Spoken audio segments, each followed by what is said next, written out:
So this QR code will take you to the same links that are in the description below. There is a link for new solar panels and a discount code for those, and a link for used solar panels. And we will, as we go through the day, I will give you some idea of which ones I look forward to, which ones I've used, which ones I've heard good things about, and so on and so forth. Unfortunately, in this industry, you don't get to use a whole lot of panels yourself, but you do get feedback on quite a bit of them. So I did specifically included a link down there for used panels. If I've had one, I've had 1,000 questions that say, where do I get good used panels? I will talk about it in depth a little bit later. We will actually take a look at the link that I've provided, and I'll kind of walk you through some of them and some of the notes that you need to take into account when you're looking at those used panels and some of the things that are there so you don't get any surprises. So the QR code will take you to my website here, which will have a replay of this on it, but it also has a couple of the links, and these are the same links that are attached the in the description below. So if you're watching and you want to just use the links in the description, they are identical links. I put them here for those of you watching on web TV. I've noticed the viewership on web TV is dramatically increased, so I've started putting, where is it? Started putting that link right there, that QR code, and all you got to do is scan that, and it takes you to this page and allows you to take a look at the different websites. So the two links that I have here is for new panels. Today we are going to be specifically assuming a couple of things in all of our breakdowns of solar panels. First of all, we're going to assume that we are working with 400 watt, approximately 400 watt panels, and we're going to assume about 5 hours of sun time during each day to do that. Now, there are plenty of websites, and I will, after the show, I will link one down below that allows you to go in and estimate in your area what your daily estimations would be and stuff like that. But this was going to give everyone kind of a good idea of what these different solar systems are. And what we'll do is we'll start with a couple of different systems. I want to start small with like a 1 kilowatt system, work my way up on what I see that fits. I've also pulled in national averages for different size homes and different uses of each of these so that we can say, okay, based on a national average, you would need this size panel. And then, of course, if you do your own power audit, then you would know exactly where you fall on this line and exactly how many panels you're going to need based on the 400 watt panel estimates that we got now. Now, that said, there are some huge panels available, and let me just kind of give you an idea what I mean by that. So over here in this first link, if you go under solar panels, there are what they call large modules now. Large module panels are panels that are in excess of 550 watts. So they've got 550 watt panels, and they got 695 watt panels. These panels are huge. Obviously, with the bigger panels, you would need less of them, but the wattage wouldn't change, only the number of panels that you need to be associated with them. So, but I do want to give a little warning with some of these. So these are at 42 cents a watt, and this is a pallet here. But I want to make sure that everyone's aware of when you go to this pallet, there is going to be a warning of a delivery notice warning here. And what this means is that the delivery truck can't drop these off at your house. You have to have a commercial building loading dock simply because they can't get them off the truck unless they go into a loading dock. In other words, they can't, you've seen them where they use the Tommy lifts and they kind of turn them sideways and then they lower it down and then they take them out. With these panels, they can't do this. They have to be able to drive onto a dock. So pay very close attention to that. Don't order these and have them get all the way across the country to find out that you can't even get them off the truck, because they will not unload them. So a tiny home or an RV or a cabin. Now, a tiny home, an RV, and a cabin, and these, please keep in mind that I'm looking at this from approximately, I'll put an approximate square footage here of 150 square feet to 400 square feet. Now, this means that you can apply this.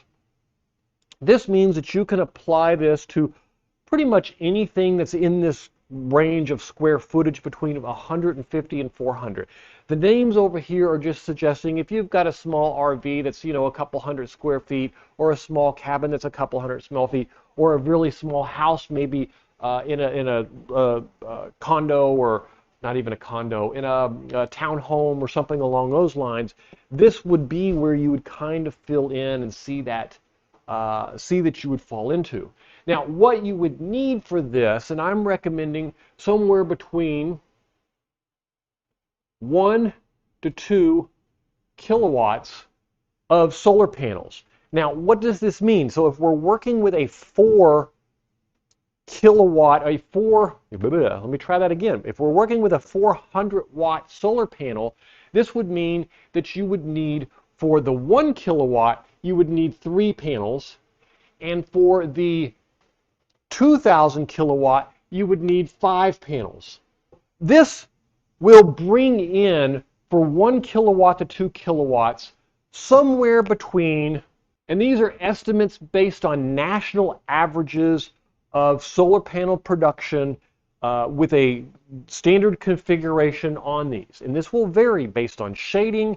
It'll vary based on your location. It'll also vary based on how you've got them tilted and stuff like that. But I used national averages to give everyone an idea, at least a good starting point of where you would fall and what that would take from you.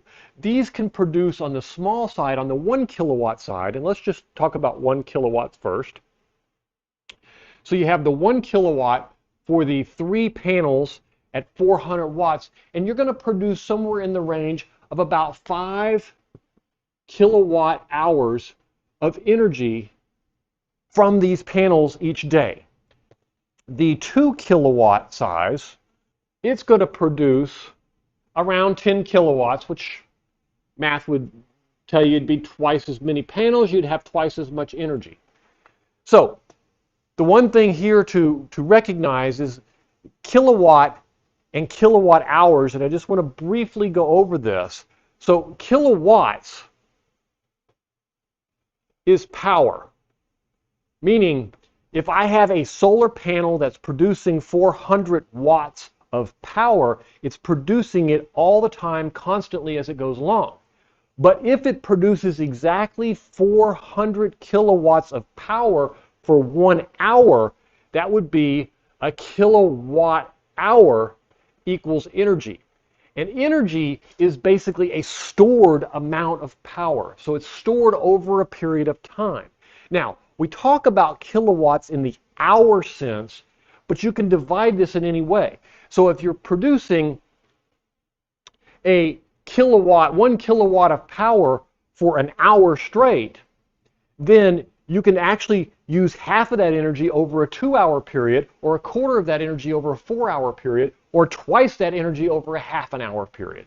So please don't think of it as it has to be exact, because when you're using power and you're turning on devices like your coffee pot and your lights and stuff, you don't usually use everything for a solid hour from beginning to end, and it doesn't stay exactly the same. And you'll see this when you start monitoring devices and you start looking at doing your energy audit, that these numbers fluctuate quite a bit, even within a device. Even within, let's say, a laptop charger, at 1 minute you might be using 8 or 10 watts, and the next minute you might be using 80 or 90 watts. So if you were using 100 watts for, an hour, that would be 100 watt hours. But that's only if you're using 100 watts for a solid hour. And you have to take that variable into use of how much power did you use over that entire period. And this is where it gets really tricky to measure how much of that power you actually used, because the frequency in which you measure it also becomes important. If you only look at what you were using every second, then you would get 3,600 measurements over that hour. But if you're looking at it in hundredths of a second, like the electric company would look at, or at a very high frequency, then you would get a much more accurate representation of that. So I wanted to go over that so that you kind of understand the difference between when I say kilowatt hour, I'm talking about stored energy in a battery or stored total energy over a period of time. And when I say kilowatts, I'm talking about the power generated for a particular instance. When I turn a coffee pot on and it's using 1500 watts, well, it doesn't tell me how long it uses 1500 watts. It only tells me that it uses 1500 watts. If I say that it uses 1.5 kilowatt hours, that would mean that it either use 1,500 watts for an entire hour, or it use 750 watts for 2 hours, or some variation of that formula to come up with that. So far we've looked at a tiny home, an RV and a cabin between 150 and 400 square feet. If you're interested in looking at panels, the link to do that I can put back up on the screen for you. And there's the QR code will take you to a page that has a link on it, or in the description below you can get the link. Also at this point, if you haven't signed up for the email list, there's a link down there below for that. Make sure you do that. There'll be some giveaways and stuff in the coming months, and make sure you get involved in that. That'll be really cool. I've got some equipment that I'm getting from some of the vendors that they're giving it to me specifically saying, hey, once you demo it and do what you want with it, then please give it away to your viewers and stuff. So that will be coming up in some drawings in the future. Okay, let's move on to a 5 kilowatt system. What is a 5 kilowatt system? A 5 kilowatt system can be a small home of 1 to 2 people. And how big of a home? You're looking between 800 and 1200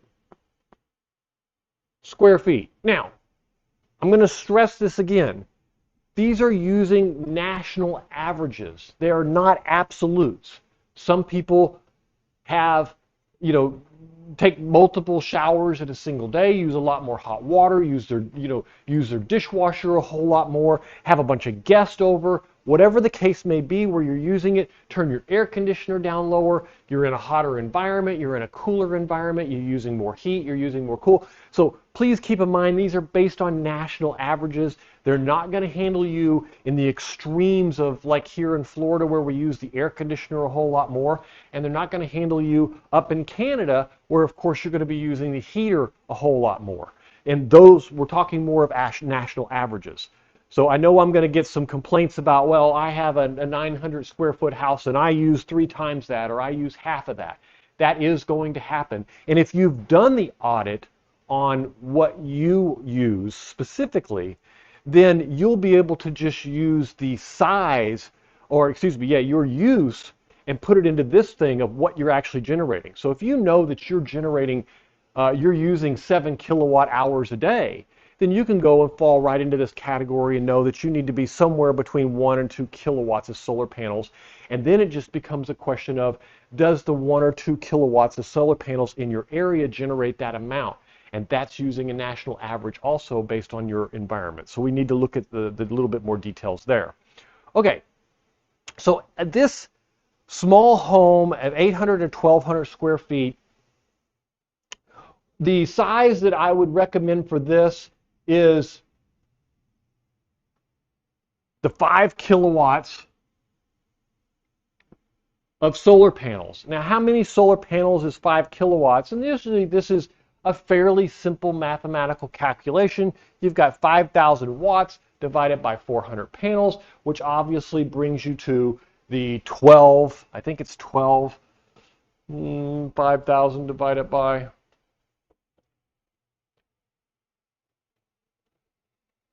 let me just see here. Pull out the old trusty calculator when all else fails. Divided by 400 watt panels, it's 12 and a half panels. So you're looking at, 12 to 13 panels in order to bring in 5 kilowatts of energy. Now, this is going to generate, in a daily basis, this will generate approximately 20 kilowatt hours of power. And as you can see, this mathematical calculation is going to continue throughout what we're talking about. If I go to a 10 kilowatt system, then it would double that into 40. And if I go to a 20 kilowatt system, it's going to double that into 80, and so on and so forth. Then it becomes a measurement of how big is your house and how big is your home. Let's go over now and let's talk a little bit about the modules or the panels and the links that I have provided for you here. So the first one, the new panels that are provided here by Signature Solar. Keep in mind there is a link below and there is a discount code that Signature Solar has given me. That discount code changed on the 1st of the month. So if you've been trying to use the old discount code, please make sure that you do keep in mind that that code listed below, and the code is, and now we can go and take a look at that too, is MattMan Solar 50 off. So if you need to get an extra $50 off. Now, Signature Solar has some pretty cool things going on right now. Let me just link back to this. They've got 5% off solar panels going on right now, and also they've got a deal going on, and I thought it was, there it is, there's the promotions.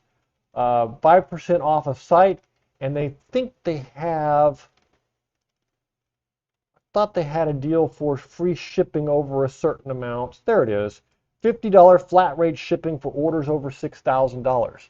So, and with that $50 flat rate shipping, you use that discount code that I've given you, and that's basically free shipping for any order over $6,000. And that will include both your batteries and your inverters, solar panels, inverters. And so that's really cool. It's going to give you a little bit of a break because shipping those type of things is very heavy and very expensive. But let's go back to those panels. I wanted to kind of walk through what I was the kind that I'm talking about when we did this. So I was looking at about 400 watt panels. There are a lot of really good choices out there. And right now they've got these urine peach panels that are 390 watts. They're very reasonably priced, and you can get a pallet of these for almost nothing at this point. Depending on how many of them you need, they do order. You can get these in orders in numbers of anything over 10. Now, there is when you start looking at how much this is going to cost to ship, and the shipping starts to get quite a bit expensive until you hit that range. So I suggest you bundle things together to look at trying to get that shipping into a great thing. But let's look at the stats of one of these, because this is where things become very efficient. So they're almost 20% efficient. They basically run at 48 volts, and they're 390 watts. They do have out here, in addition to these, if you look at, we looked at the large panels, and so you can see here there's a large choice between new panels, pallet panels, individual panels, mobile panels, and large module panels. So they've done a really good job of separating these out recently for us. The large panels are kind of cool to look at, but given that you need a special place to get them shipped, and they're all really large, you need to make sure that you understand how many of those you can mount and where you're going to put them before you do anything there. Then if we look at the second link that I've included here, this is probably one of the most questioned pieces of everything that I get with everything that's going on with a solar shed, and practically every project. I use a lot of used panels. They're cheap.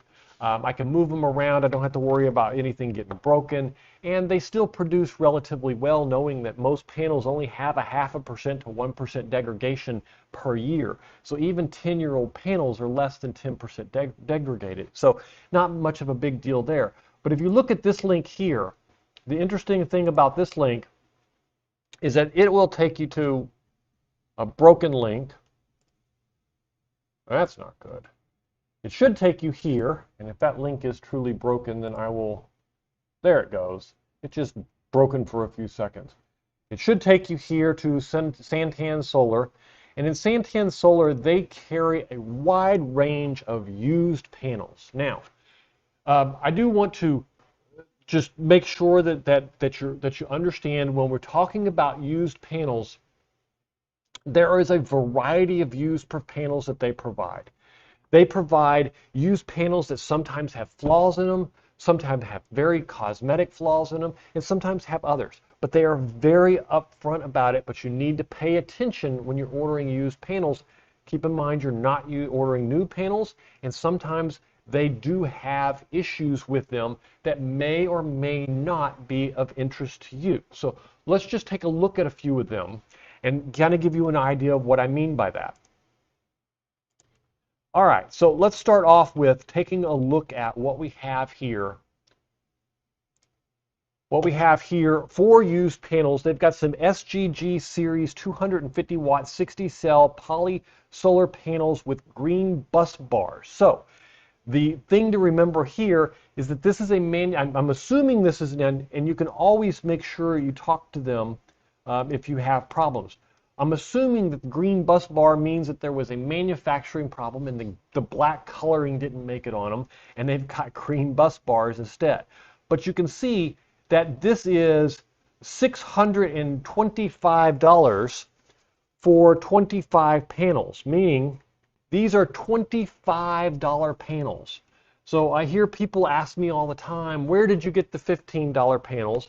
And if you're not familiar with the Solar Shed and where I got the $15 panels, there is a video for that, and I will include a link for that here also. But this is a place where you can go and you can get used solar panels on a consistent basis. I've never gone out here and looked. Now, keep in mind that if you see something here that you want, you need to make sure that you jump on it because they have limited supplies of each one of them. This one says that they're in stock, which is very rare because usually they only have a couple of bundles of each one. They may have gotten quite a few of these in. But look at each one of them, and there's going to be different flaws with them. So here we've got a used good mixed brand 230 to 340, 325 watt panels, a lot of 24. So this is truly a mixed lot, a mixed brand of panels. And you're going to be getting anything from 230 watts to 325 watts. Now, for some people, that means they won't want to put these on their house, and that makes sense. I wouldn't order them to put them on my house neither. But if you are out in the middle of Timbuktu and you have a lot of different solar projects going on, and you want to put a couple of panels on a well pump over here and a couple of panels over there, you might get a couple pallets of these, pair them up nicely, and make you some decent systems with very reasonably priced. Because at the same time, these are $840, and a lot of 24 of these is $35 a piece. Now, these don't have a specific warning or a specific note against them. Mixed lot, normal wear and tear. Photos is representative of the panels. The lot may appear different than the one in the picture, and one panel has snail trails and 6 panels have frame damage. So please keep in mind, they're being very open about what the defects are here when you buy them. And Santan, I have not got a single complaint from a customer that's ordered them at this point. So if you've got an issue with them, I would love to hear about it, and I'd love to follow up with them. But at this point, I have heard no complaints that the description that they put here represents the panels accurately to what the people use for these, and what they actually receive when they order them. So please keep that in mind and pay very close attention to what these are actually claiming. So let's go through some more here. Used good mixed lot. This one's 290 to 350, so a little bit more powerful, and a smaller lot of 11 panels here. So if you go into this one, their site is a little bit slow to respond today. Either that or I'm a little bit slow. These are a mixed lot of normal wear and tear. Photos representative. Panels may not appear different than the ones in the picture. So this one doesn't have the same warning as the other one with the snail trails and stuff like that. Modules can bear snow loads up to, and it talks about loads and power features, power output plus 0 to 3%, plus or minus 3%, high performance, low conditions, specifications. It does talk about open circuit voltages and stuff like that. Now, my suspicion is that, and I can't. So here you're talking about max power output, circuit power output, is that a lot of these are based on the different, and you'll notice down there the pallets contains Sun Power, Sun Edition, LP Solar, Q cells, Canadian panels, and Trinia panels. So this one is truly another mixed lot, but you can get them, and they're all fairly representative of the same thing. Now, what would be an interesting question for them, and you can see here there's only one left. This is typical that I've seen from watching them and from what people have told me when they've ordered a lot of the different panels from these folks. Traditionally, they get a bunch of panels in, and I'm assuming it's very similar in nature to the method in which I did it. I don't know if you're aware. I did publish a video on this, and I probably could post a link to it for you guys, and I'll include it in the the show notes down below, and on the link, the QR code that's the QR code that we have for this. But so this is probably one of the most common questions I get, in addition to where can you buy them on a regular basis, is how did I purchase the panels that I got? I get a lot of people that are skeptical of how I did it. It's actually, and there's no secret here. The way you find panels, and this video just explains how I did it using Facebook and Facebook Marketplace, how I did it using Craigslist and Facebook Marketplace. And then I even have a new method that I used, and I got a whole bunch of panels even at a better price. I went out seeking folks, posting ads, looking for people who had old panels that they wanted to get rid of after they had done the installation. A lot of people have learned that once they take panels off their house and they get a new roof, they don't want the panels anymore. They think they're going to sell them for a large fortune. And then when they find out that they actually have, a lot of the junkers want to charge them to take the panels away, they are more than welcoming to you to come and pick them up at a relatively good price. I picked up a load of 29 panels at about $8 a piece. Nice, decent Canadian solar panels of 250 watts. All but one of them tested perfect.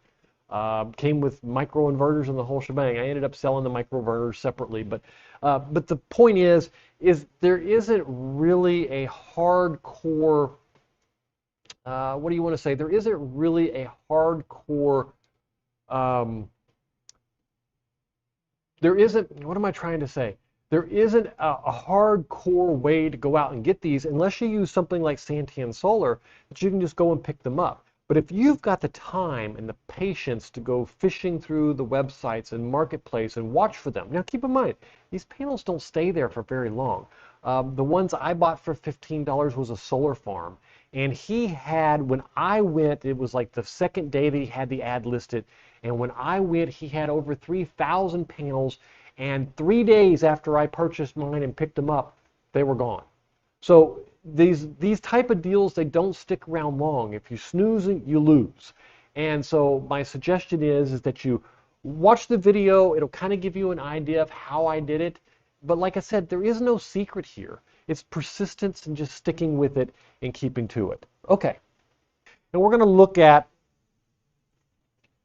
a medium home. And a medium home, this is going to be somewhere in the range of 1,500 to 2,000 square feet. Now this is probably more your typical size home. You're talking about, having between 3 to 4 people, 25 and 35 kilowatt hours a day. Now, this is very typical house size. This is where a large portion of America is going to fall into. A large portion of your homes are going to fall into this category here. And you're looking at a solar system of around 7.5 to 10 kilowatts is really what you're looking for. So between 7.5, Matt, 7.5 to 10 kilowatts of panels, and this is going to be somewhere in the range of 19 to 25 panels. You might be able to put 25 panels in racks in your backyard, depending on how big your backyard is, and it's going to generate a little bit more power, and this is going to be where your typical home is going to fall into, somewhere in this area where you're going to be able to get this amount of power out of it.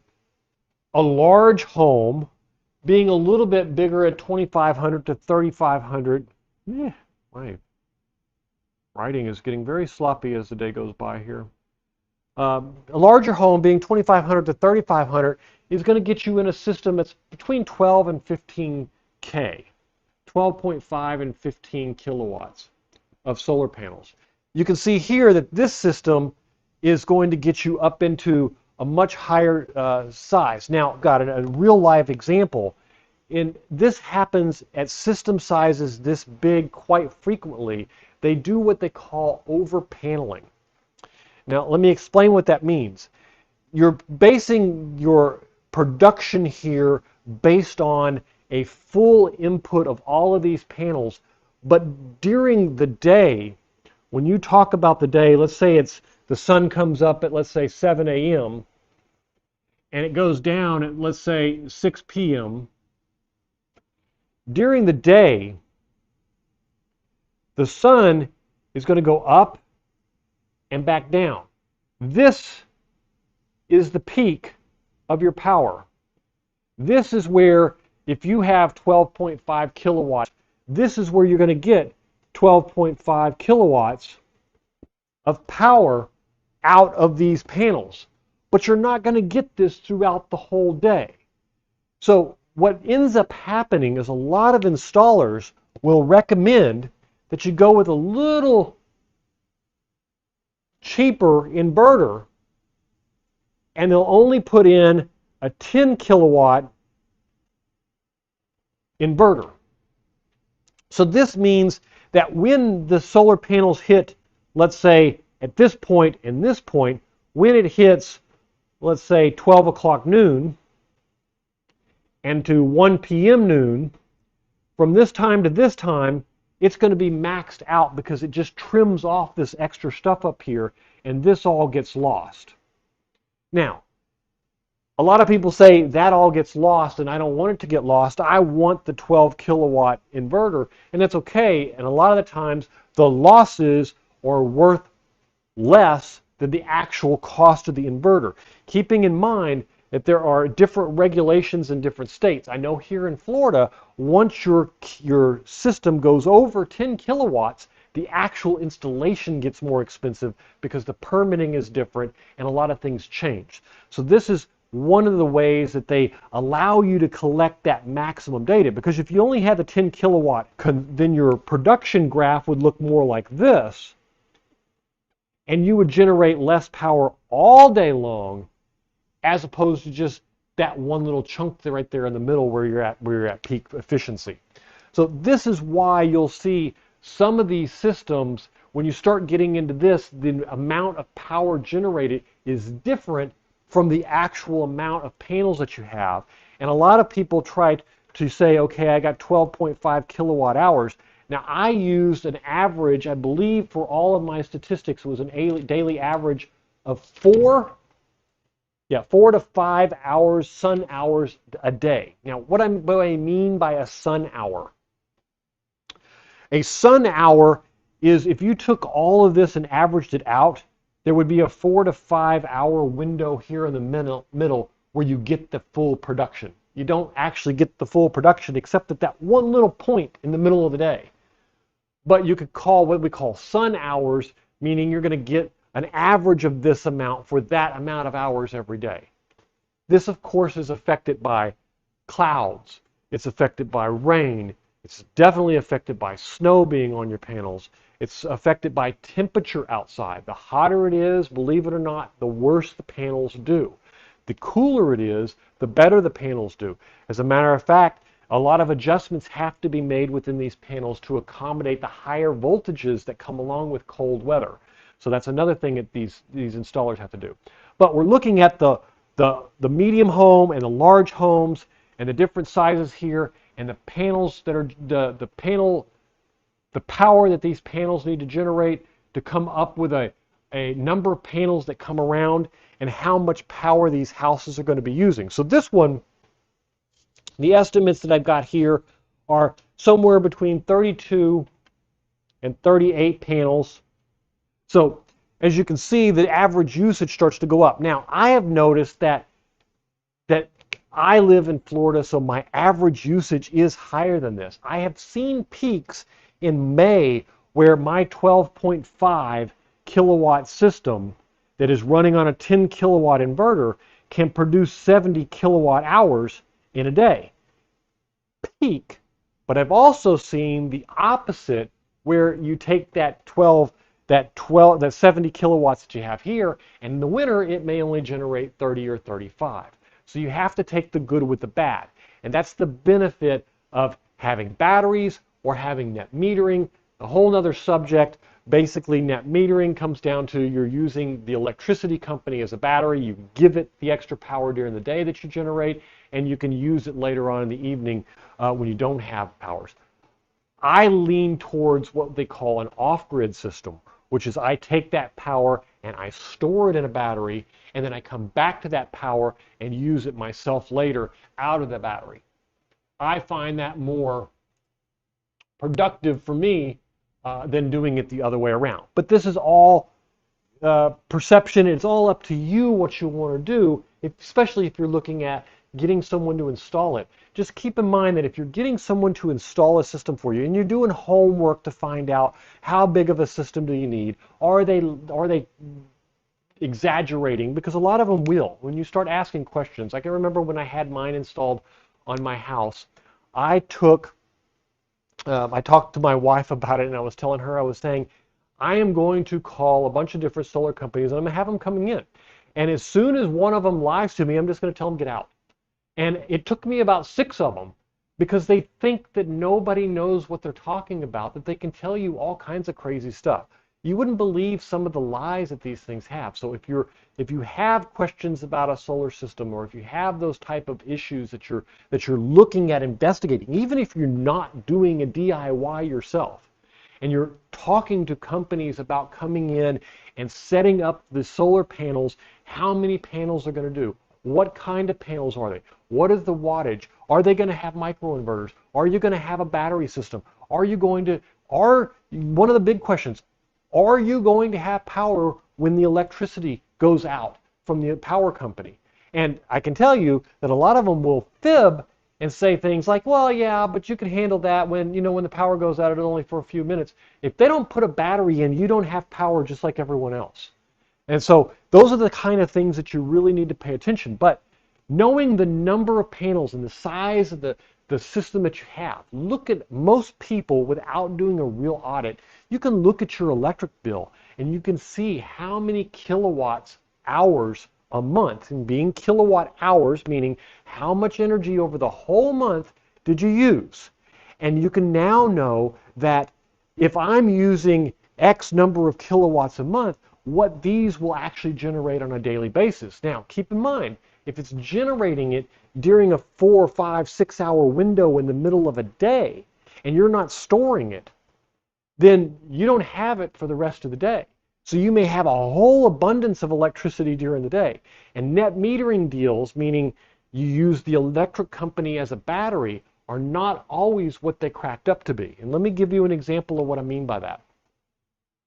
So let's talk about net metering for just a second, since I'm on the subject. I don't know how I get on all these subjects, but I do.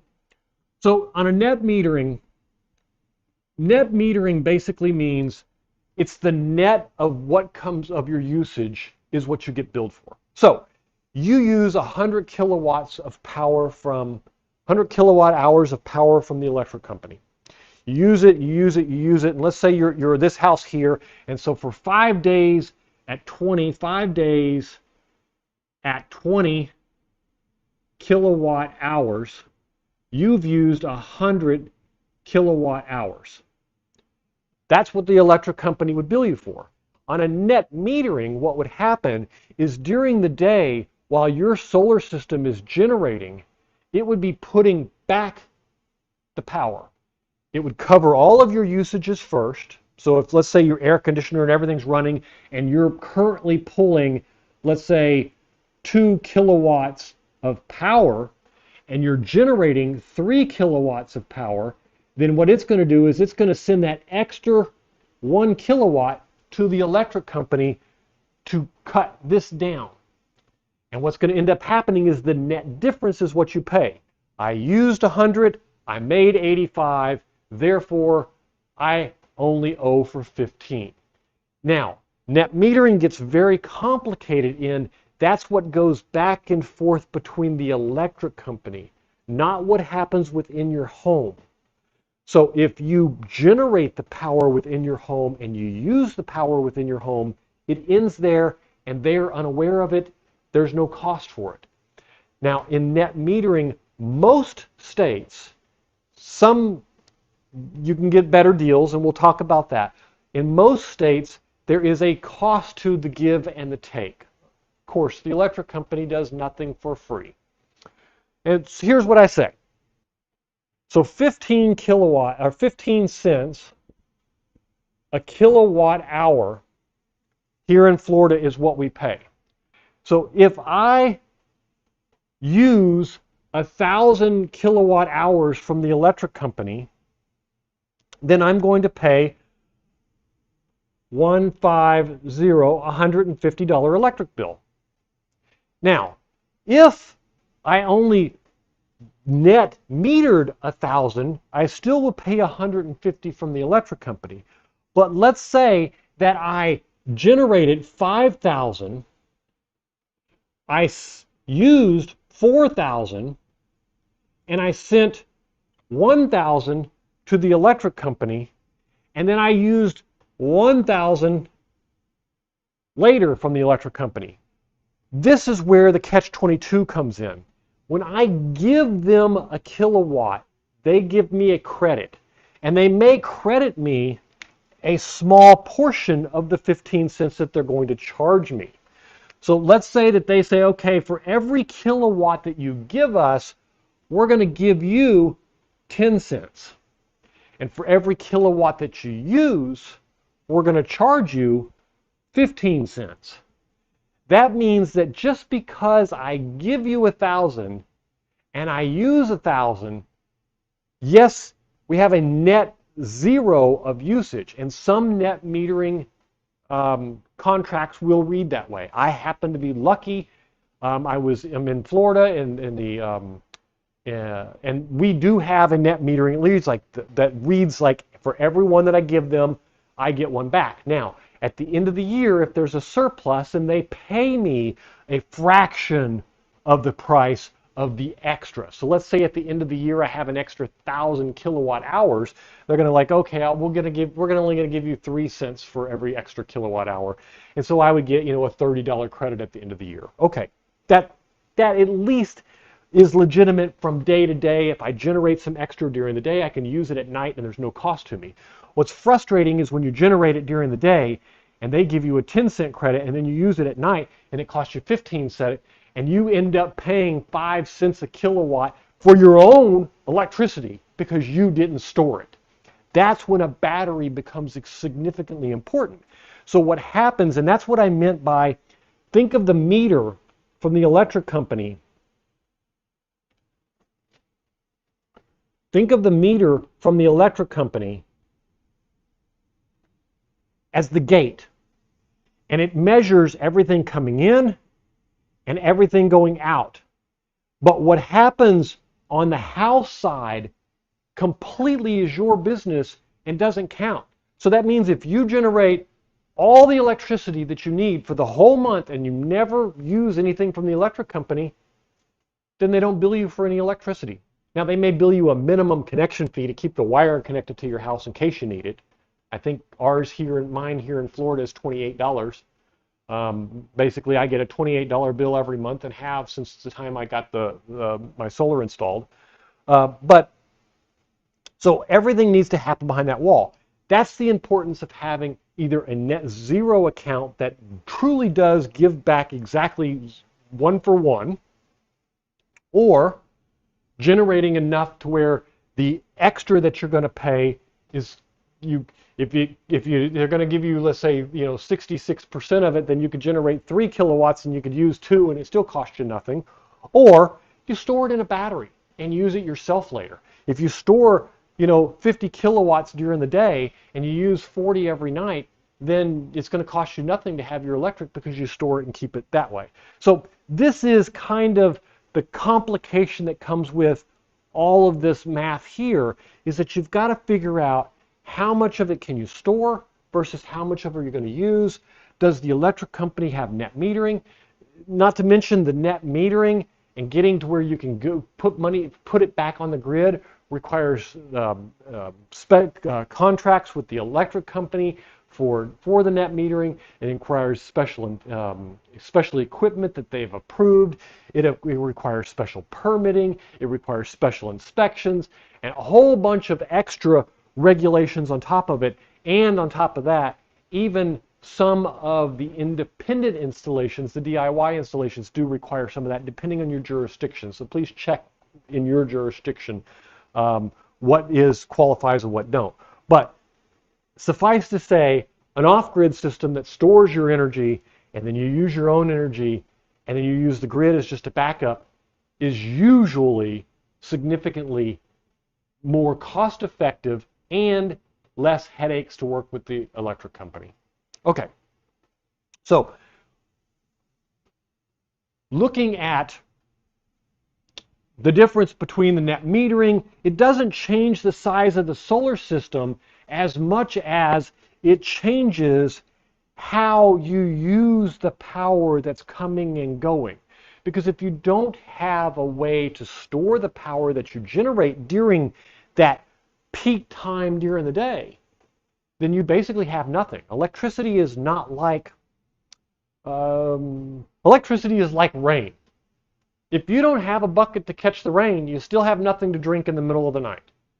It comes down to you either store it, therefore you can use it later, or it's gone and it soaks into the ground and it disappears. So it dissipates and you don't have it anymore. Electricity is very strange that way, that the only way to use it later is to store it. And that's where the batteries come in and are very important. So we've looked at a lot of different size homes here, and a majority of you probably have had it, but I've covered it. But there are a lot of us that when we get into some of the bigger systems where you live out somewhere where you have workshops attached, or you have a large business, or you have warehouses, or you have that you do need a little bit bigger system. And it's quite common to hear people talk about a 20 kilowatt solar system.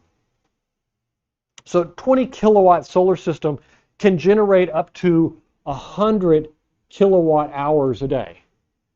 Now, 100 kilowatt hours a day is a lot of electricity for most of us, and this would handle most homes even if you're using a lot more electricity than the other ones. Now, you still have to worry about storage. You still have to worry about what inverters. You still have to worry about, can you generate and satisfy the peak moments of the day when you're doing laundry, or when you're doing, kids are taking the bath, you've got the dryers running, you have an electric oven on, you have the air conditioner and a hot water heater, and they all kick on at the same time. Those peak usage hours on a home are not that big of a deal when you're talking with a grid, because the grid is designed for that type of an input coming in. But when you build a solar system, you have to make sure that you can handle that from an inverter standpoint. And that's why on some of these smaller systems down here, you may have peak usage that's well exceeds the 5 kilowatts that's here, but you're pulling the extra from the grid. Now the question becomes, are you pulling the extra from the grid, or are you pulling the extra from your solar system backups, or is it just in excess of what you have here? So that needs to be another consideration that you have here. But 20 kilowatts of solar panels can usually be more of a luxury type home. Land, a warehouse, a business, or just a big family. And a lot of the farms and stuff around here and around these parts can be that big. But you're looking at somewhere between 3,500 and 5,000 square feet house, multiple air conditioners running, multiple, larger hot water systems, bigger wells, bigger well pumps, and things like that. So you're looking at a pretty big thing, and most of us don't need 100 kilowatts hours a day. I mean, I've got between 50 and let's say between 40 and 70 kilowatts coming from my 12.5K system with a 10K inverter right in this area here, and I have not seen an electric bill in 3 years.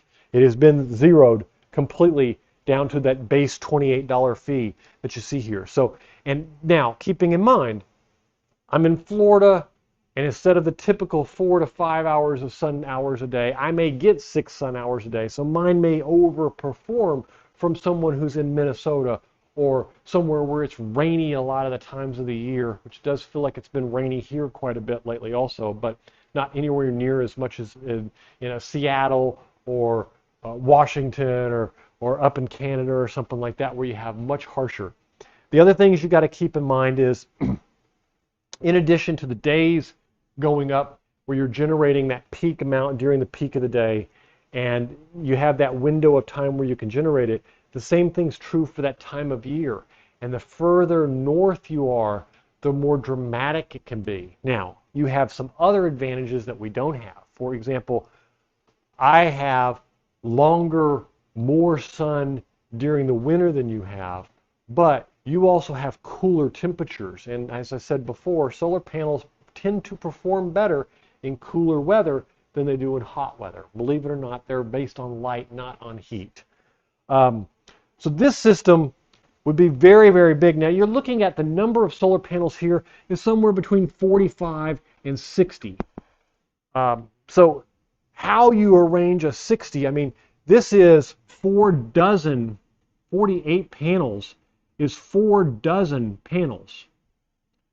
So if you had a rack of 12 panels and you had two dozen racks, you could put up 2 racks, especially on a farm or something like that, and get away with 48. You could go into a third set and go up to 70 panels pretty easily with a third set of 24, and that would be 24, 24, 24, you'd be at 72 panels.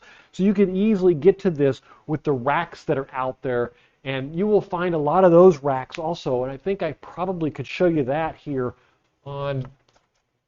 All right, so you come over here and you want to look under the racks, hardware options, carports, ground mounts. So the ground mounts is what I was talking about before, and they've got quite a few of them here. You can see here the ground mount here for the Chicos. These are mounted, you can mount these on the ground, you can weight them down. They've even got these where you can fill up with sand or water or something like that. Although I haven't heard great things about them, is that they don't really let the panels breathe real well, so the heat. And as we talked about before, when you start getting into the heat, things start not working the way you want them to work. So my suggestion is you look at the bigger racks that they have. These here, oh, they're out of stock. That's a bummer. Oh, here they are. Oh, they got them. So these are the ballast ones. So these are the newer ones that they've got out, where you can connect as many of them together as you want. And then you can just you can mount these down, weigh these down with sandbags and stuff like that. And they work really well. And you can extend these up to however many you want. So if we take a look at the data sheet here on these, you can see here that if it loads, there we go. These can hold multiple panels for every section that you have. So you just need to order the number of sections that you want. So 30 degrees, they allow you to mount it at 30 degrees, which would match for most of what most of us need. And you can buy as many as you need to do it. Now, you can also buy larger ones that allow you to mount panels too high and 12 across, which would give you 24 panels, and they have a lot of big mounts and stuff. But that link, and I can give you that, I can post that link in the I'll post that in the release note in the notes here in a little bit. But it's basically the Signature Solar one. They have them there, And those rack mounts are very popular if you're not wanting to put them on your house. And a lot of people, when they start getting into these, especially the smaller systems, at that point they want to put them outside because it gets them away from a lot of the permitting process in most parts of the country. The permitting in the yard is a lot easier than permitting on a house. And the big question is, a lot of people say, what is the problem with putting them on the house? And the thing is that when the firefighters go there, you've got all those wires and all that DC power and all that kind of stuff that makes it quite dangerous for them. So they prefer to have you get it all permitted and make sure that you understand what's going on there. Anyway, hopefully this has explained the panels a little bit better to everyone. And we went over a lot of the details of the used solar panels and where I got them. If you're interested in that link, they're used solar panels. You can just follow this link or the link down below. I do specifically take you over to Santan Solar for used panels. We discussed them a little bit earlier. If you missed it, please, you can go back and watch that. If you're interested in the link, you can just go right there to that QR code. It'll take you directly to my website, which will have a link to them directly, or the comments down below if you're on your computer already or want to do it from wherever you're watching this. Anyway,